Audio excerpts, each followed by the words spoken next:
Welcome back to the Outskirts podcast with Tanner and friends. We begin this two-part episode with amazing stories from our new friend Cindy. Cindy experienced miracles, which she believes were due to the intercession of the late and almost sainted Father Solanus Casey. In part two, we hear from a representative of Rome. Father Ed Foley is the man in charge of overseeing the late Father Solanus Casey's application for sainthood. He describes that process to us and shares from his wealth of knowledge on the life of Father Solanus Casey in an episode we've titled On the Outskirts of Sainthood.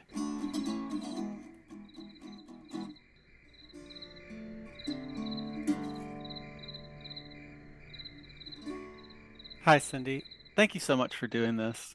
Oh, so welcome. It was funny because I was talking to my husband this morning and I said, I don't like to be in any kind of limelight and stuff. My husband just laughs. And I said, but you know what? Father Solanus is so great. People need to know about him.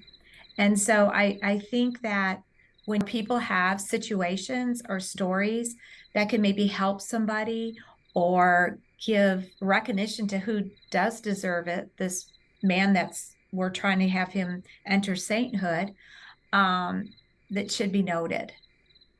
Wow. So, to non Catholics, it may be a foreign idea. When did you first become aware of the saints? Like, at what age? And do you remember the first time you thought of a saint as a person that you could talk to? That's not just like an iconic painting that you've seen. I guess when you grow up Catholic, you're exposed to a lot of these depictions, right? Yes. And so it seems like it would be easy for them to live in your mind as a painting or as a mental construct as opposed to like an actual living being that you can speak to and that they can hear you. That's the advocacy notion, right? You can interact with these saints in the hope that they will advocate for you in prayer. Absolutely. Do you remember the first time that was like something you wanted to try?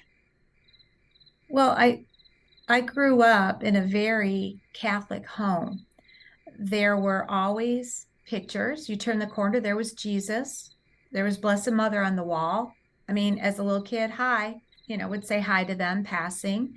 So, but as far as maybe really praying to them at a young age, no. I would say prayers, of course, because as a family, we knelt down every night before bed. No matter how tired we were, we had to kneel, say our prayers, and every morning we had to say our prayers together as a family. And that's something I get cherished now. And that's something that I did with my children as old as they were up until college. We would say, whose room is prayers tonight? And then we'd rotate bedrooms with the kids to all say our prayers together. And I hope my adult children look back at that.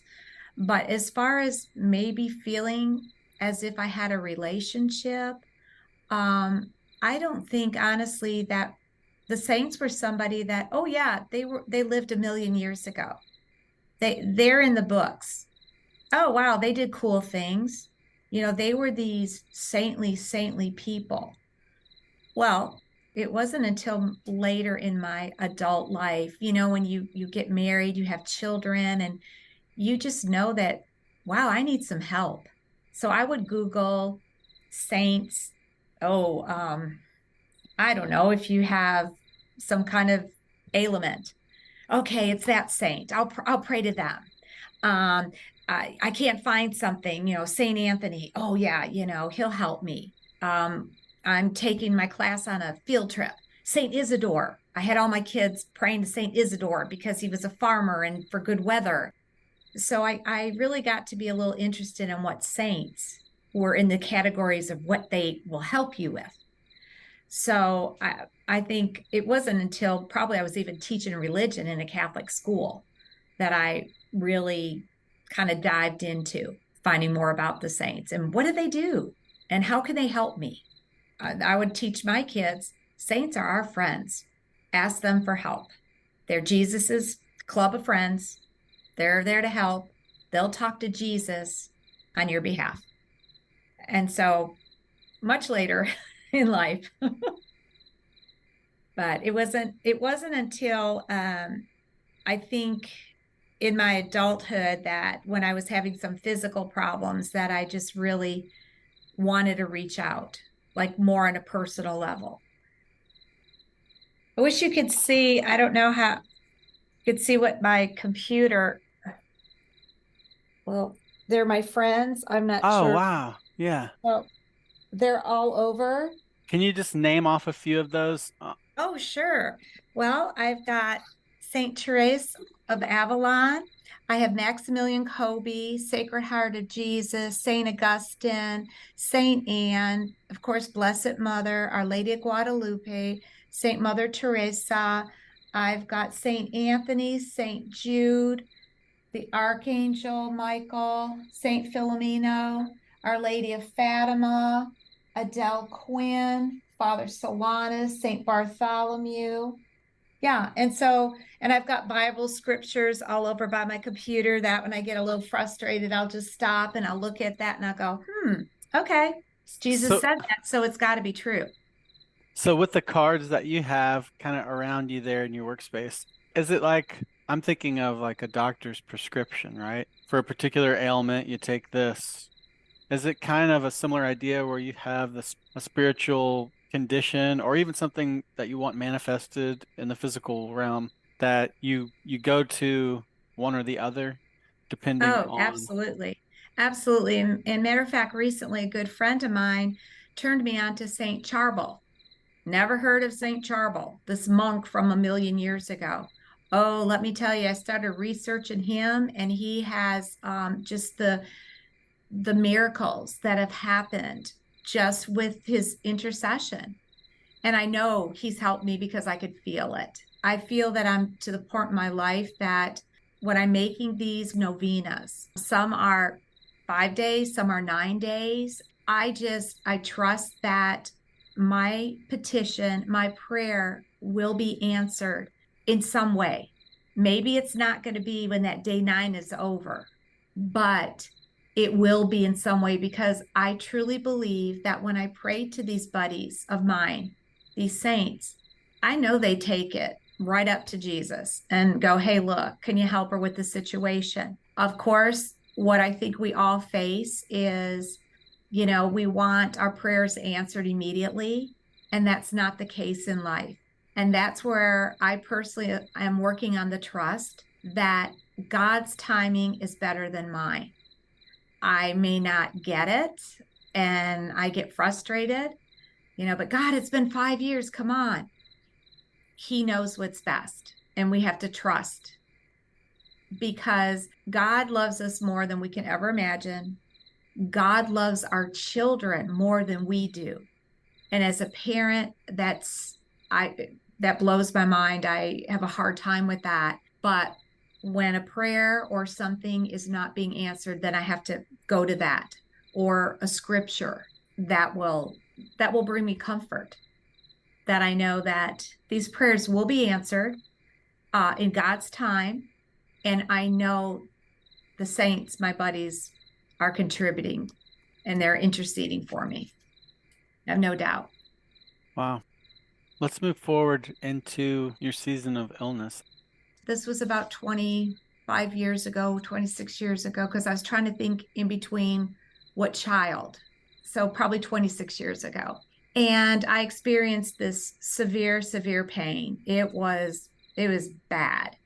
And I was going to wake my husband up. These things always happen to you at 4 in the morning. They can't happen, the evening when you have time to go to the hospital. They wake you up in some ungodly hour.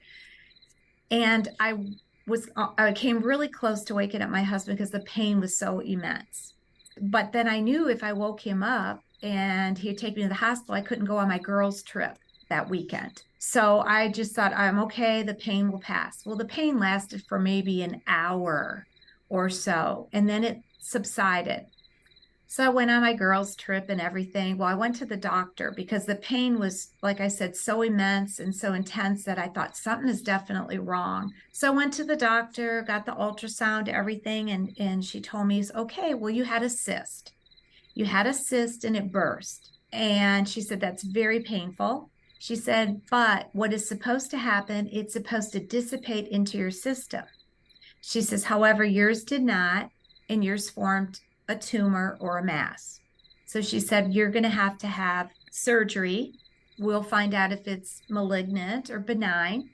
And then she explained, well, if something happens, we do have to remove an ovary, then you could still get pregnant like every other month and all this and that. And I thought, well, I wanted to have more children. So I was thinking, okay, well, this things could be worse.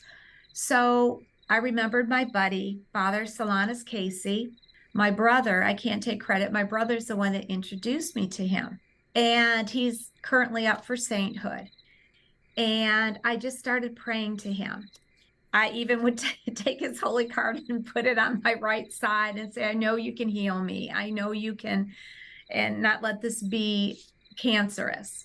Because, we're all busy in our young lives, having young children and teaching and whatnot. I don't have time to do treatment. So I prayed fervently to this man. And so my surgery was scheduled for December 19th. And I was on my way to have my last ultrasound before the surgery. And the technician, in her little Southern accent, was saying to me, honey, what side did you say this was on? And I said, because I could feel it clearly, sitting, standing. I knew that this mass was in me. And I said, well, my right side. And she said, honey, there is nothing there. And I remember I sat up on the table with this gel and everything all over me. And I yelled out, Father Solanus. And she goes, what? And I said, oh my gosh, it's a miracle. And she said, okay.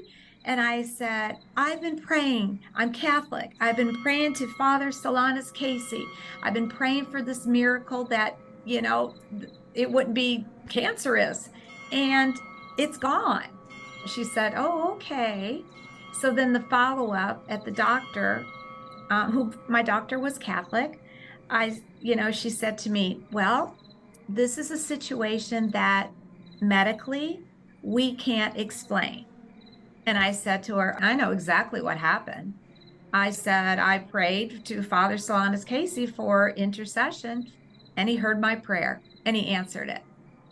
And she said, yes, perhaps, but I'm a physician, and medically speaking, we do not have an answer for, to say how this tumor disappeared in you. And again, I was like, oh, cool. I can. I know exactly what happened. You go on and write your notes, whatever you want to do. I got this. I know what happened. And so I've been so, so thankful. Back in my life, then I remember another time my sister-in-law called me, and she was so upset. Her infant daughter, was having a seizure, and so afraid that this was going to be happening. And I gave her a Father Solanus Casey card, and I said, put it on her head and pray and pray.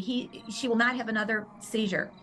And she did that. And I remember my brother-in-law came in and he said, what are you doing? Because he found his wife putting a holy card on the infant's head. And she said, Cindy told me to do this, and I'm praying to Father Solanus Casey, and my goddaughter never had another seizure. I feel it was his intercession as well. Also, then my daughter, our one daughter, was born with her eye socket, like the gland, not totally open. So she had just stuff oozing and oozing from her eye. It was just really gross. We would go every month to a pediatric ophthalmologist, and she would tell me, we got to wrap her in a papoose. She's going to have surgery. We don't want to put this off too long because, the way we do this surgery, we have to keep the infant contained. I said, let's just give it a few more months, because she told me I could have about another window of maybe 3 more months. I took my Father Solanus card.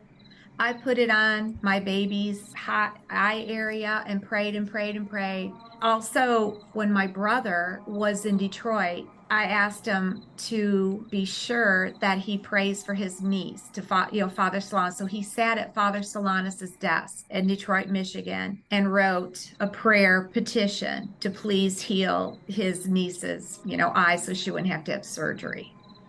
So I know that helped too. So our last appointment, because she said this will be the last one, will determine. Her socket opened up. It was a draining itself, and my baby did not have to have surgery. So you're supposed to, and some of our holy cards, it will say, report miracles to wherever, and they give you this address. Well, I did because I was thankful and I wanted whoever to know that Father Solanus Casey is interceding for me and has on 3 occasions. And so I wrote Rome a letter. I talked specifically about, my surgery and then like my daughter's. And Rome sent me a letter with a case number that I'm on file with my stories to get him to the next stages of sainthood. So that's pretty cool to be noted in the Rome file. It's an honor for me that I'm in this case study, but all the glory is given to, of course, God that has granted these miracles in my life through the intercession of Father Solanus Casey. That's amazing. The stories about him when he was a priest in Detroit, he was not well versed. So he was not allowed to say mass. He was not allowed to give homilies. They had him the doorkeeper because just kind of save embarrassment with the church. So miracles were happening when people would come to the door, the rectory or whatever. He started getting noted in that respect. People were being healed as he prayed over them. In 1957, when they did exhume his body, it was fully intact, fully. I love the imagery. The humble servant, not well spoken enough to deliver the homily. So in a typical mass, you'll have, in addition to other things, you'll have the reading from the word and then a relatable summary, which is like the sermon that's delivered. So you read the word and then you say, here's what that was about. That's the homily. Yes. Yes. And so Father Solanus, he was looked down upon as being not a good enough communicator, and they had him working the door, Yes. greeting the people. And somehow he managed to still work in prayers. Yes. Yes. He would pray over people. They'd in conversation. They would tell him about their ailments, and he would always pray for them. And then healings started occurring. So then the line kept getting longer and longer to the rectory because there was obviously something really good going on there, and word got out. What a great story. When I was in Detroit a few years ago, he was in a wooden box. And it says on there, Father Solanus Casey, born November 25th, 1870, vested when he became a priest. January 14th. Oh, that's one of my daughter's birthday. The one he healed twice. Oh my gosh, I didn't realize that. Wow. 1897. He perpetually professed. In July 21st, he was ordained. The ribbon is covering that. 1904. Died July 31st, 1957. Declared venerable July 11th, 1995, and is beatified November 18th, 2017. And from what I understand, there has to be another miracle. I don't know if it's one more or two before sainthood is then declared by the Pope. There's now a whole museum dedicated to Father Solanus Casey. I was talking with one of the friars from his order, and he was telling me that being he's in the next step, he's in the blessed stage, the last one before you become a saint. They had to transfer his body again from the wooden casket that was in the old church to wrapping his body in other garments because he was in the next stage. And he said he was there, he was present, and he saw Father Solanus Casey's body. And it was like he had died yesterday. So I thought that was pretty cool. And they do have pictures on the wall in the museum of that. It is pretty amazing. What's written on the back of that Father Solanus card? Well, it is a prayer. And it says, well, it's a little bit about his life, but on the prayer that I always say is it's, oh God, I adore you. I give myself to you. May I be the person you want me to be, and may your will be done in my life today. I thank you for the gifts you gave to Father Solanus. If it is your will, bless us with the canonization of Father Solanus, so that others may imitate and carry on his love for the poor and the suffering of our world. As he joyfully accepted your divine plans, I ask, according to your will, to hear my prayer. And then you say your intention. And then through Jesus Christ our Lord, amen. Blessed be God in all his designs. So the intention would be where you insert, please heal me, please heal my child, whatever. I was always very specific when I prayed to him. I would say exactly what my need was. This is what I need your help with. It's very interesting. I mean, you could Google, saints and oh my goodness, from anything from headaches to depression to dancing, artistic. There's a saint to pray for just about everything we do. People tease me, your house is starting to look like a shrine. But I mean, I've got pictures here and there, and that's what I want. And I'll walk by them and I'll say hi and thank you. Thank you for helping me with that situation. I have no doubt that they listen and they're grateful for us saying thank you to them as well. I have no doubt in my heart that I have some sort of relationship with some of these favorite saints of mine. I mean, Father Solanus Casey, of course, is at the top of the list. Growing up, my mom always told me the best thing you could do for somebody is to pray for them. The best thing you can do is pray for them. And so when it's your birthday and you're my good friend, you get a rosary. I mean, I say a rosary for you and your intentions. Or I'll try to go to mass on that day for you. It's your birthday.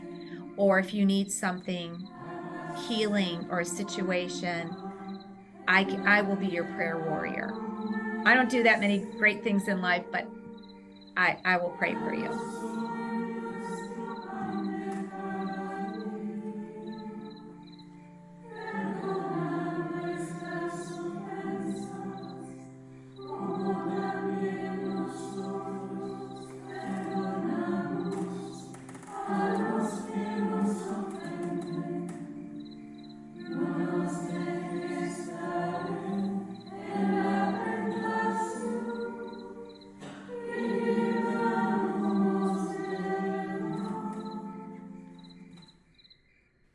Thank you, Cindy, for that amazing story. And just so you know, my birthday is mid-April.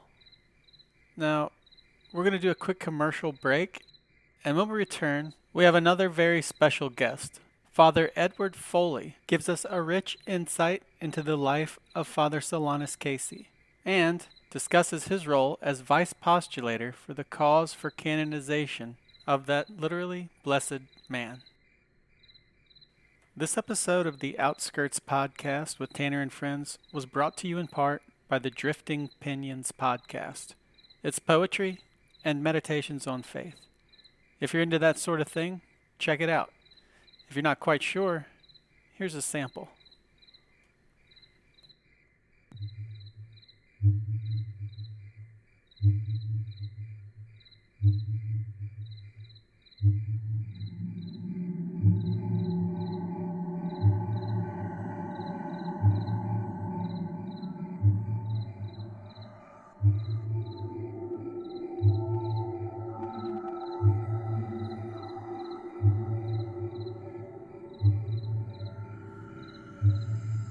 Even time.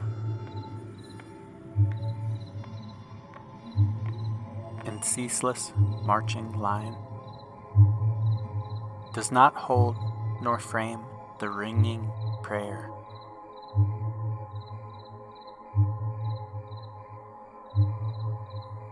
Properly addressed, outreaching trough and crest of all that is and was, by the Maker's hands impressed. Even mine, uncertain, ever seeking, is carried by the word to timeless realms where they are speaking.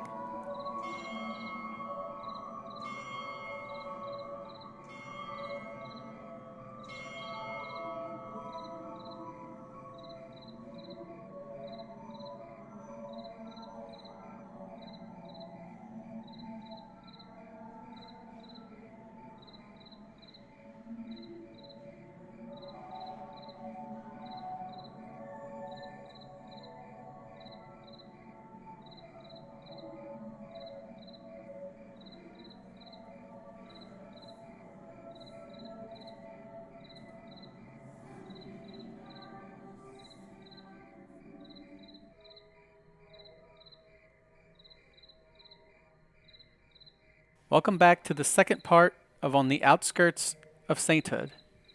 Let's get right to it.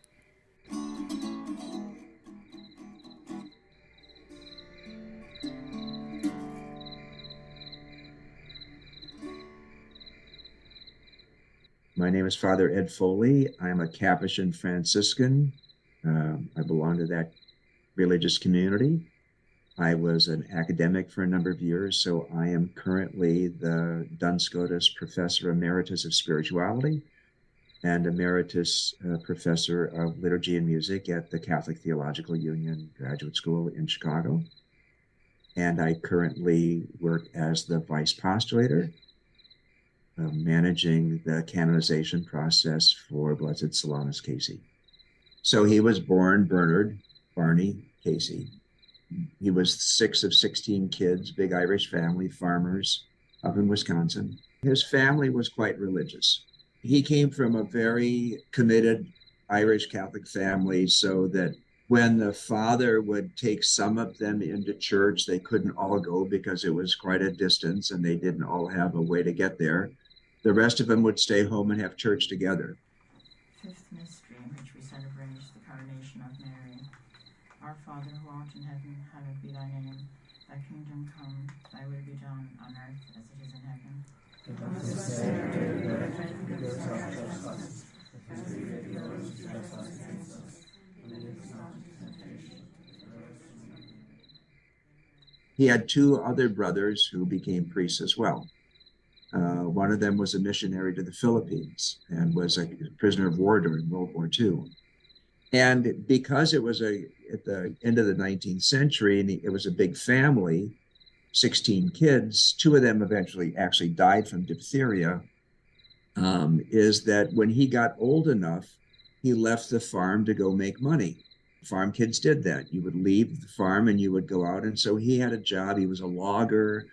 He worked in the prison at Stillwater. He actually met some of Jesse James's gang. Cole Younger was one of the people that he got to know. He worked on a streetcar, and he would send money home to the folks. So he did have some experiences that changed him. So when he went out to work for the family, he had this experience. He was working on a trolley car, and there was a violent attack, apparently, of some young woman.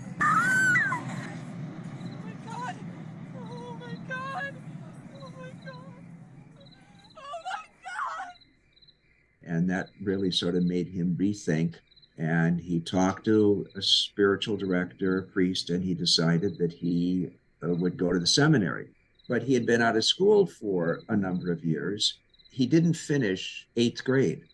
He was like 18, 19 years old, and he was going into high school. And the Latin and the German were challenging to him. And they eventually said, well, maybe a religious order will take you.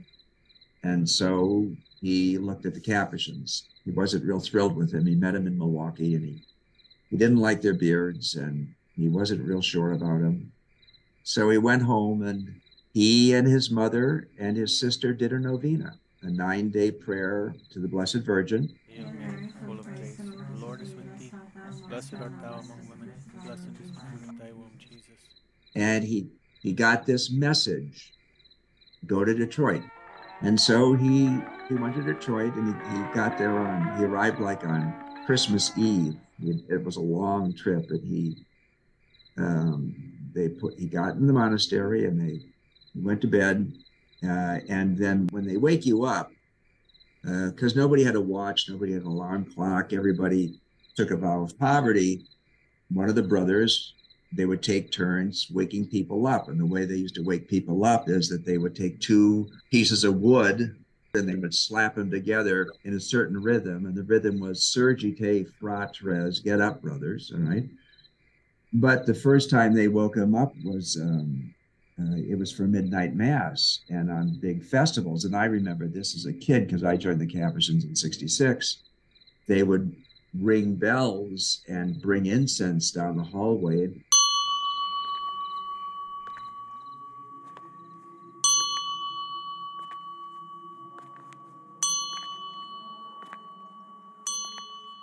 That's first time he woke up at a monastery, and he said, "This is my place. This is where I belong." So, and he stayed. When you enter a religious community, you go through various stages. There are these testing periods. It's a little bit novitiate is called the first step. It's a little like going to boot camp in the army. It's a little more intense. So Solanus went through his novitiate, and he was in temporary vows, and he was, studying in Detroit, and he was preparing the various stages for priesthood, and he finally made final vows. And then he went through the various stages of different steps in ordination, about becoming a subdeacon and a deacon. And we were a German-speaking community, and some of the instruction was also in Latin. And he wasn't a great student. And so there was some question whether or not they would ordain him a priest, because we also have lay friars. We have members of our religious community, Capuchin Franciscans, who don't want to be ordained. Francis was not a priest. Francis of Assisi was not a priest. He wasn't. He was a layman. We have a number of friars in the community who are lay friars. And so they weren't exactly sure. And Solanus was he had poverty of spirit. And there's a very famous letter he wrote and a promise that he made, that he said that I leave my future in the hands of my superiors. Whatever they decide, I'm fine with it. So they decided to ordain him, and he was ordained a priest. But because of the structure of Catholic law, in a very simplistic way, you can say he had the power to say Mass. He had the power, the capacity to hear confessions and to baptize and to witness marriages. But he was never given that permission. It's called faculties. And originally, even he was not even allowed to publicly preach. He eventually got permission from Rome to publicly preach, but he never baptized. He never heard confessions. He never witnessed marriages. He didn't anoint people with the sacrament of the sick. And so if he had full faculties, they'd send him to a church, a parish, because we had parishes, we still do, where he would be like a functioning member of the pastoral team. But he couldn't hear confessions, and he couldn't. So he trained altar boys, and he was the doorkeeper. That's a very ancient ministry in Christianity, that one of the steps to priesthood used to be that you got the minor order of porter, that you opened the door, you welcomed people. So the doorkeeper actually opens the door to Christ for folk. And so he became the porter in a number of places. And what happened is that because of his gentle way, and he had a charism for people, he had an enormous amount of empathy, and he had great practical wisdom, he became a primary reason why people came to the door. So people came. And then they started reporting favors, that there were healings, that there were And very early on, his local superiors said, we want you to start writing these down. 8-year-old Johnny Mobley struck by car. No hope of recovery. Here today. Quite improved. He never took credit for any of it. It was always God. And all these interactions that he cataloged Right. took place at the door. Well, no, eventually what happened is that they put him behind the desk in the office because everybody wants to come in and see Father Solanus. He even gets secretaries. So he's not answering the door anymore. People are coming through the door to see Solanus. Excuse me, George. Yeah, I hate to ask, but I'm here on my lunch break. I need to get in to see Father Solanus. Yeah, oh no, go ahead. Go Do ahead. you mind? Yeah, you got that thing, okay. Just let me cut for you. Thanks. And there are many pictures of him sitting at his desk talking to people. That's a familiar theme, isn't it? The stone that the builders refused kind of thing. There are many saints who were very, very simple, and actually most of the saints who were probably very simple we don't even know about. They get erased. But he touched lots and lots of lives for many years. And when he died, 20,000 people paid their respects. Extraordinary guy. And it was the people, it was not the local superiors, it was not the bishops, it was not our provincial or our leadership in Rome. It was the people who pushed his sainthood. They started on their own what was called the Father Solanus Guild. And at one point, I know there were over 70,000 members of the Solanus Guild. And they were the ones that advocated and raised the funds to have his cause, because it's a long process. And they were the ones that really pushed the cause to open. Many people believed he was a saint. And not just the lay people that he ministered to, but a number of the brothers also recognized this is a man of extraordinary holiness. There were tons and tons of people would take relics because he was always blessing. They would ask him to bless these medals, and they would have all these medals that he had blessed. And I have a number of these as part of my responsibility as the Vice Postulator, that when he was laid out, that the local minister, local superior came along and touched all of these relics that he had, all these medals that he had blessed to his body. And they were saving clippings from his hair because some were suspecting, this guy could be a saint, And he was laid out right before they buried him the first time. Even the local superior was touching things to the body. And I have all these documentations saying, this medal was blessed by Father Solanus in 1947, and Father Bernard Burke, who was the local superior at St. Bonaventure's at the time, touched this to his body on the 2nd of August, 1957. And so there are hundreds of these. So can we just talk about that for a moment? There's a real strong intellectual and academic history with the Catholic institutions. And when I think about Catholic universities or just in general, the Catholics and the Vatican, the body of knowledge and the contributions they've made to science, right? It's easy to think about the Catholics in that they have a real intellectual apologetic for the faith. But then there is this supernatural element. So you're placing a medal on a body of a deceased priest, and the implication is that there's a transfer of power.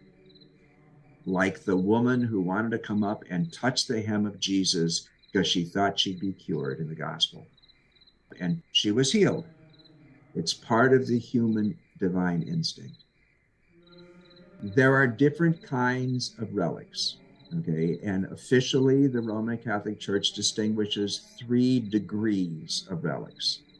So a third-class relic is, and we have all these little badges, and they give them out by the thousands, and it's just a little image of Solanus, and there are all these volunteers who do the crocheting around it, And then on the other side, there's a little piece of cloth that says, this cloth was touched to the tomb of Blessed Solanus. Okay, so that would be considered a third-class relic. Then second-class relics, and actually this is a second-class relic because this is from part of his habit. So there's a little piece of cloth in there. The cloth was from his habit, all right? So that would be considered a second-class relic. And then when he was exhumed, and he was exhumed twice, the body had to be exhumed right after the Pope recognized the miracle, and it's only the Pope who can recognize something as a miracle. That's why we call them favors. Other people can say it was miraculous, but officially it's only after this long process that the Pope can say something's a miracle. In May of 2017, the Pope recognized a miracle, this healing of Paula, and that miracle then allowed him to be recognized as blessed, beatified. And blessed means that the church, there are other stages of servant of God and venerable, but when you get to blessed, it's the church is saying this person, without a doubt, is in heaven. And and his intercession or her intercession is powerful. So we've got the one miracle, and after that, then you're allowed to take first-class relics. And the first-class relics are hair or skin or bone. And so they took the relics, and one of the relics they took was because he was right-handed and he opened the door with his right hand. One of the relics they took were bones from his right hand, because those were the bones of the hand that opened the door.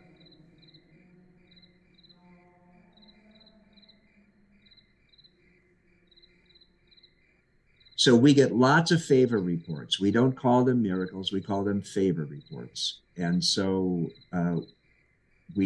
last year, I think we had about 65 or 66 of them.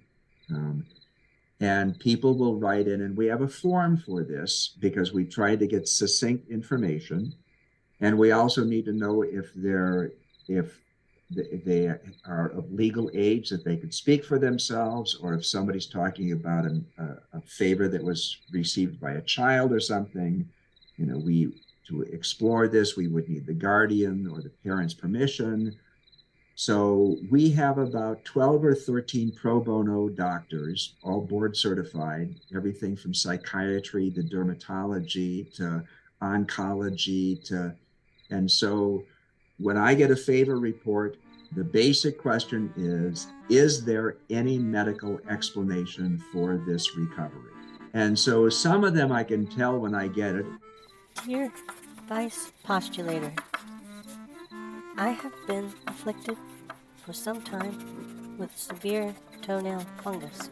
I have been asking for the intercession of Father Casey and also doing my part and applying an ointment every night. Just this morning, when I awoke, I noticed that the fungus had cleared up. When I went to show my husband, he was excited too, and said offhand, well, I guess the ointment worked. However, when I went to pick up the ointment and read the active ingredients, he pointed out that I had been using his contact solution the entire time. What do you think? And so you could say there is a medical explanation for this, and therefore we cannot pursue it. And what I always tell the folk is, it doesn't mean you didn't get a favor, but it's not one that Rome will allow us to officially follow, right?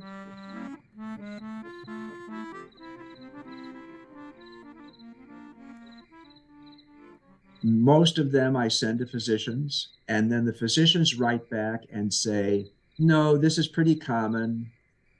But sometimes they will say, I cannot make a decision on this until I see full medical records. So then we go back to the folk and we either have them get their medical records, which is their legal right, or we have a form that our attorneys have drawn up that they sign over and we pursue the medical records. And we have physicians look at this, and as they did with Paula. And what happened is, after the long investigation, the physician said, we do not have a medical explanation for this. So they opened an official investigation in the diocese in which the purported miracle took place. That took place in Detroit. That investigation took a year and a half, and there are all these forms, and you have to interview all these people, and it's all done under secrecy. And then all of the documents then are sealed, and they all have to be translated into Italian, and it's sent to what's called the Congregation for the Cause of the Saints. It's sort of like we have State Department, and we have the Department of Defense, and we have the Department of the Interior. Well, the Vatican has got a cause for the saints, and they've got one that's concerned about religious or bishops or whatever. So it was sent to the Cause of the Saints, and then they give it to medical doctors. There's a group of 7, and they have to have 5 of the 7 say there's no medical explanation. They give it to theologians to look at, to say, how do we know it was done through the intercession of Solanus? How do we know it wasn't done through the intercession of the Blessed Virgin? Well, Paula was standing right at the tomb of Solanus when it happened, okay? And then it goes to every one of those congregations has a group of cardinals that are in charge, and it goes to the cardinals. And then if it goes through the medical doctors and then the theologians, and the cardinals are sort of saying, and then it goes to the Pope, and he's the one that decides. Paula had this terrible skin disease. She was from Panama, which meant that she couldn't go out in the sun. It was a thickening of the skin. Her skin would crack and bleed. She was an educator, and eventually she couldn't even go in the classroom anymore. She couldn't go outside. She was visiting the tomb. She knew some of the friars. She worked with our brothers down in Panama. She was a catechist and very involved in the church, and she was there. She didn't know much about Solanus. People leave notes at his tomb. Since I've started having those counted since like 2019, we've had 750,000 notes left at the tomb of Solanus. Yeah. So she was leaving notes for healing for her friends and her family and her mother. And then she sort of got this, who knows, it's not quite a voice, but an urging saying, what about you? And she prayed for herself. And she went to lunch with the friars, and she wore these long hose because her legs were so bad and everything. And she felt all this heat on her legs and on her. She was staying in one of the guest rooms. She went into the guest room, and she took down her hose, and this clumps of dead skin were coming off in her hands. And that was the beginning of the process. She went back to her dermatologist in Panama. They had her meet with other dermatologists. They wrote the whole thing up. The doctor said, there's no medical explanation for that. We cannot explain this. And so it went through. The Pope agreed. Solanus was the first US-born male to ever have a miracle approved by Rome. And so when we did the beatification, and you can see some of this if you go online, we had 70,000 of his closest friends. We had 70,000 people at the beatification. It was in Ford Field, home of the Detroit Lions. Paula, at one part of the ceremony, the Pope's representative was there, the cardinal who was in charge of the Congregation for the Saints. He was the main presider and preacher.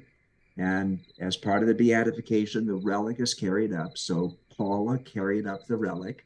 It was very emotional. I mean, it's really quite powerful. Then they unveil the image of Solanus, and he's declared officially blessed. Wow. It's a really powerful image. So he needs 2 miracles for canonization. Is that right? One more. He needs 1 to be beatified. Ordinarily, he needs 1 to be beatified, and ordinarily he needs a second one to be named a saint, to be canonized. However, the Pope is the lawgiver, and the Pope can and has dispensed with miracles in certain situations. So, but we're not counting on that. We are pursuing, a variety of cases, and we have lots of them that come in, and we have these great doctors. Are there any favors that are in the screening process that you're particularly excited about? Yes, and I cannot talk about them because this stuff is very newsworthy, and sometimes the news media does not. They pry in ways they shouldn't. So we never speak about these publicly. If individuals want to, they can. But we have a number of very promising cases, and that's why I keep saying the canonization of Blessed Solanus. The issue is not if, but when, because he's simply there are too many people who are promoting his cause, too many people from around the world who still rely on this intercession. So I'm very hopeful.